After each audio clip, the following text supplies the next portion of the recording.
Hi guys! So ngayon mag-unbox tayo ng dishwashing liquid. Ayan siya. Bigat-bigat. So samahan niyo akong mag-unbox nito. Much guys. May kasama din siyang manual kung paano siya gagawin. Ito. So hindi ka na mahihirapan. Ayan. Babasahin mo na lang kung paano yung procedure para maging tama yung kalabasan ng dishwashing liquid na gagawin niyo. Napakamura lang ito. I-check out mo na. So meron siya nito. Ayan. Kita niyo ito. Meron din siya nito. Foam booster. And then SLES. Ayan, kalagay naman dyan. Meron din siyang pampakulay. So, yung binili ko is lemon flavor. Then, yung pinakamahalaga sa lahat, ito. Para talagang maging dishwashing liquid siya. Meron din tayo, ito. So, pampalapot. And, 4-in-1 Neutra Antibac. Ayan. So, yan. Magkakasama yan.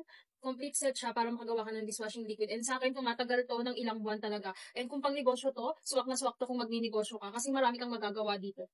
Kaya kung ako sa'yo, i-check out mo na yan.